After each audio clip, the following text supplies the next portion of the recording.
Good morning my dear children, welcome to Hindi lecture.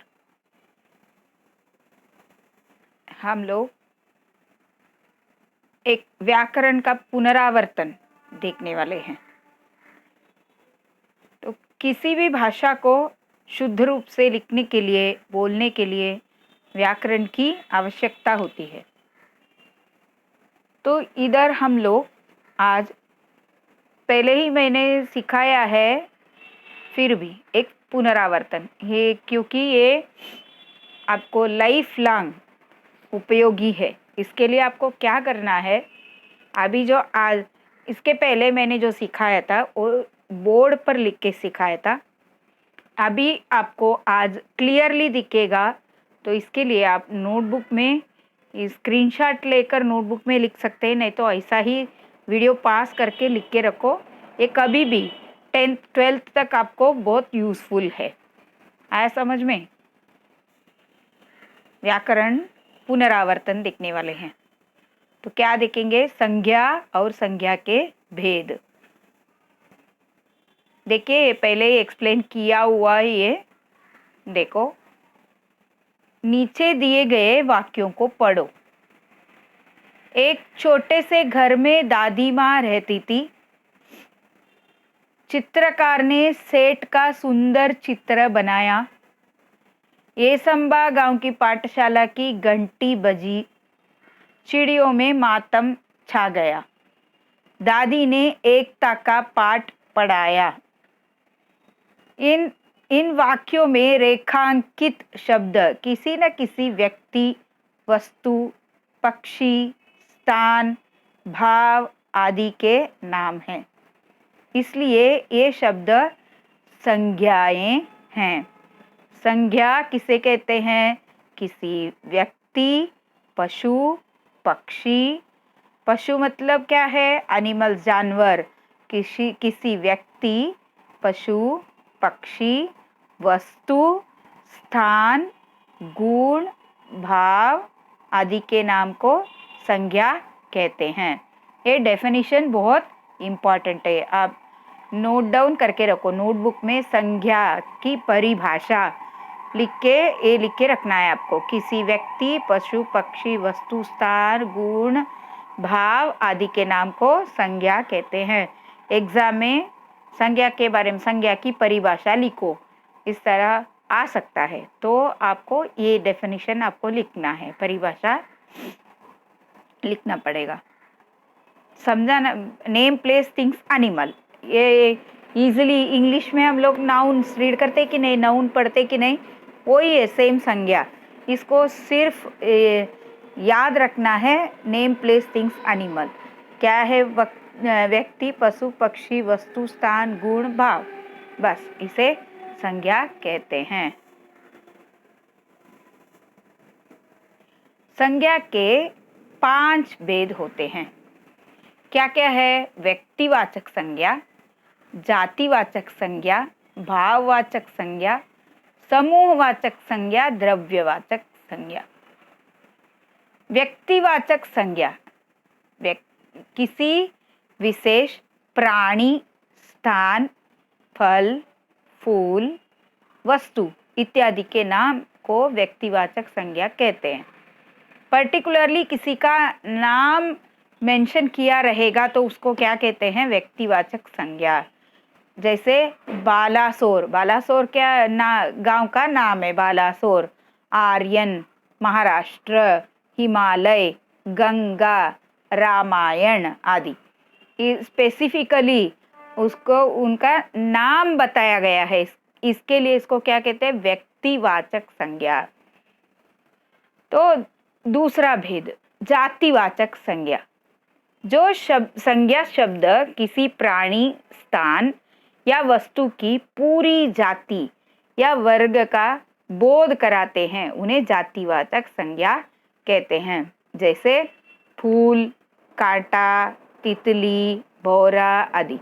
फूल में अनेक प्रकार के फूल होते हैं, लेकिन इधर पर्टिकुलरली किसी भी फूल का नाम दिया नहीं है। गुलाब है, कमल है, मोगरा है, इस तरह मोगरा दिया रहेगा तो वो व्यक्तिवाचक में आएगा।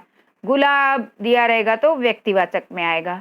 लेकिन इधर क्या दिया है, जाति, फूलों के जाति, पूरा जाति का वो जो नाम है ना पूरा जाति का डिनोट करता है फूल, इसके लिए उसको जातिवाचक संज्ञा कहते हैं।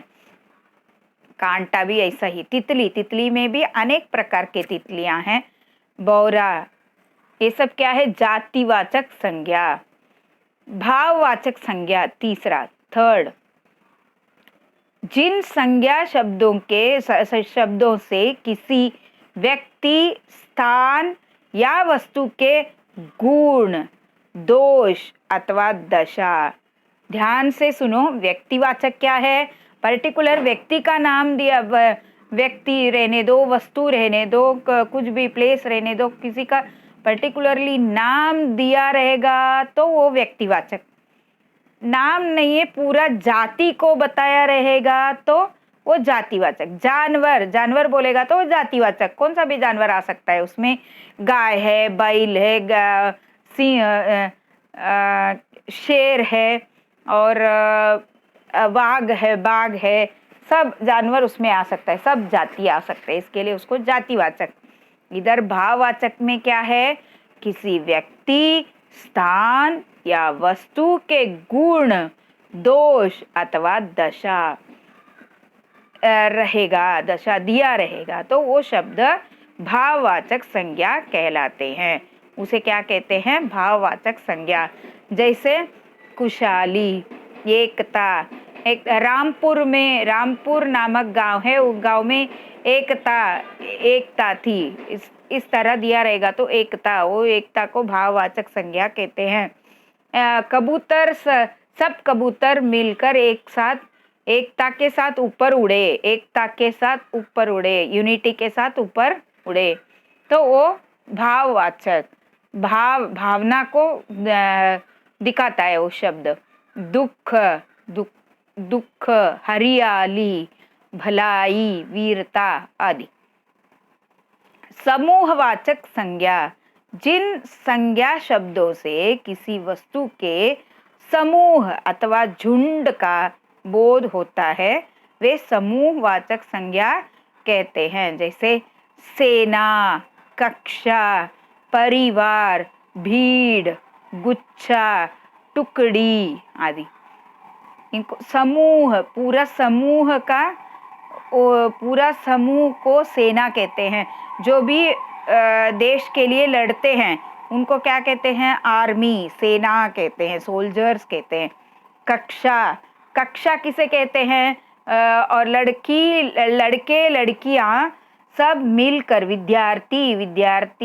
विद्यार्थिनी सब मिलकर जिधर बैठकर सीखते हैं, पढ़ते हैं, उसे कक्षा कहते हैं। समूह, विद्यार्थियों के समूह उधर बैठते हैं, इसके लिए उसको समूहवाचक संज्ञा कहते हैं। उसे क्या कहते हैं, समूहवाचक संज्ञा। और द्रव्यवाचक संज्ञा, जिन संज्ञा शब्दों से किसी द्रव्य, धातु या पदार्थ का बोध होता है उसे द्रव्यवाचक संज्ञा कहलाते हैं। जिन संज्ञा शब्दों से किसी द्रव्य मतलब क्या है, मटीरियल बोल सकते हैं उसको, धातु, मेटल, और पदार्थ, थिंग्स का बोध होता है, उसको द्रव्यवाचक संज्ञा कहते हैं। जैसे पानी, घी, द्रव्य, लिक्विड को भी द्रव्य कहते हैं। पानी, घी, गेहूं, चावल, सोना, चांदी आदि, ये सब किस में आएगा, द्रव्यवाचक संज्ञा में आएगा। एक बार देखो, व्यक्तिवाचक संज्ञा, जातिवाचक संज्ञा, भाववाचक संज्ञा, समूहवाचक संज्ञा, द्रव्यवाचक संज्ञा। अभी इसे लेकर एक एक्सरसाइज करेंगे, 2-3 एक्सरसाइजेस करेंगे तो आपको क्लियर हो जाएगा। तो नीचे दिए गए शब्दों में से संज्ञाएं छांट कर लिखो। नेम, प्लेस, थिंग्स, एनिमल्स, उसको याद रखना है और इसमें से आपको आंसर बताना है, आंसर लिखना है। ये जो बॉक्स दिया है उसमें देखो, पौधा वो एक वस्तु है, इसके लिए वो आएगा, संज्ञा में आएगा पौधा। ऊपर नेम प्लेस थिंग्स एनिमल में नहीं है, वो नहीं आएगा। सुंदर, सुंदर आएगा कि नहीं आएगा? सुंदर नहीं आएगा। चांदनी, चांदनी आएगा कि नहीं आएगा? नहीं आएगा। यह भी नहीं आएगा। प्यार, प्यार आएगा। क्यों प्यार? चांदनी, सॉरी, चांदनी आएगी। चांदनी क्यों आएगी? वो चांदनी नाम है, इसके लिए वो नेम में आएगी, नाउन। यह नहीं आएगा। प्यार आने वाला है। प्यार क्योंकि वो भाव है ना, वो भावना है, वो आएगा। ये संबा गांव का नाम है, वो भी आएगा। नीचे, नीचे नहीं आएगा। और चार आएगा क्या? नहीं आएगा। तो कली, कली आएगा। बड़ा, बड़ा भी नहीं आएगा। परीक्षा, परीक्षा आने वाला है इसमें संज्ञा में। हम नहीं आएगा।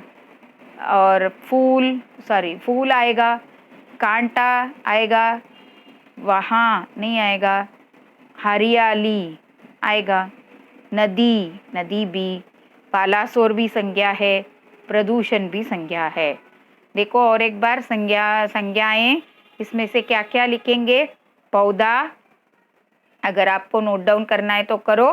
पौधा, चांदनी, प्यार, एसंबा, कली, परीक्षा, फूल, कांटा, हरियाली, नदी, बालासोर, प्रदूषण, ये सब क्या है? संज्ञाएं। नेक्स्ट देखो, अभी नेक्स्ट एक्सरसाइज। निम्नलिखित वाक्यों में आई संज्ञाएं छांट कर लिखो। इसमें भी संज्ञा अंडरलाइन करके इधर उत्तर के डैशेस दिया है ना, उधर लिखना है आपको। फिल इन द ब्लैंक्स, उत्तर लिखने के लिए जगह दिया है ना, उधर लिखेंगे। भूत एक कपोल कल्पना है। इसमें भूत और कल्पना दोनों भी संज्ञाएं। सेकेंड सेंटेंस, आर्यन ने कनिष्का से कुछ सलाह मशवरा किया। उधर क्या आएगा? आर्यन आएगा, कनिष्का आएगा, सलाह मशवरा, तीनों भी संज्ञाएं हैं। देन थर्ड, आर्यन ने कैमरा अपने पास रख लिया। आर्यन, कैमरा, दोनों भी संज्ञाएं। फोर्थ, हर व्यक्ति विद्यार्थियों के हौसले की प्रशंसा कर रहा था। व्यक्ति और विद्यार्थियों दोनों भी संज्ञा। हौसले वो भी आएगा। प्रशंसा वो सब भाववाचक में आएगा। बहादुरी, नेक्स्ट में क्या आएगा? शाबाश, तुम दोनों ने बहुत ही बहादुरी का काम किया है। बहादुरी भी, काम भी।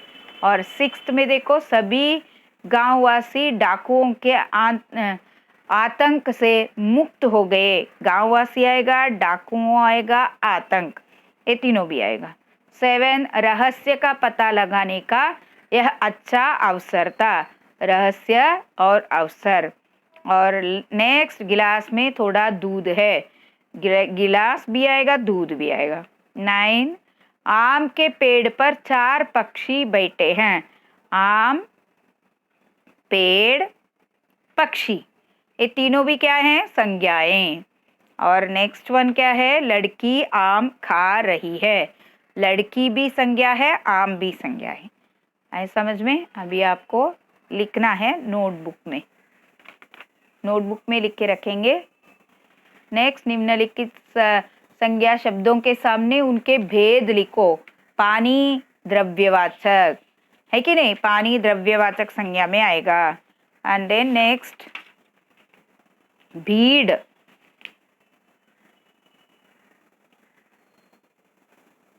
सेकेंड क्या आएगा? अशांति, अशांति भाववाचक संज्ञा। थर्ड, भीड़, समूहवाचक, भीड़ यानी समूह, समूह को शब्द समूह का बोध करता है, इसके लिए उधर समूहवाचक संज्ञा। और नेक्स्ट, दूध, दूध द्रव्यवाचक। बेरोजगारी भाववाचक। फूल जातिवाचक। देन कक्षा समूहवाचक। लकड़ी द्रव्यवाचक। देन टीनू व्यक्तिवाचक। सेना समूहवाचक। अगस्त महीने का नाम पर्टिकुलरली दिया है, इसके लिए वो व्यक्तिवाचक। और प्रदूषण वो भाववाचक। कैमरा, कैमरा कौन सा भी कैमरा हो सकता है, वो क्या है, जातिवाचक। और नेक्स्ट चमक धमक, भाववाचक। सड़कें, जातिवाचक। और महाविद्यालय, जातिवाचक। इस तरह आपको सोच के कौन सा संज्ञा में कौन से भेद है, उसका भेद क्या है, सोचकर आपको लिखना है। ये देखिए, ये निम्नलिखित संज्ञाओं का वाक्यों में प्रयोग करो। ये आपको ही लिखना है। इसका वाक्यों में प्रयोग करके अपने ओन सेंटेंस में लिखो। ये रिवाइज करो, नोटबुक में लिखो, पढ़ो और कभी भी काम आ सकता है। व्याकरण के लिए अलग ही पेज रखने के लिए बोला है आपको। हिंदी नोटबुक को आधा करके पीछे के साइड में व्याकरण लिखने के लिए पहले ही मैंने आपको बताया है। तो आज आप लोग उधर ही लिख के रखेंगे। नेक्स्ट अगले लेक्चर में मिलेंगे। धन्यवाद।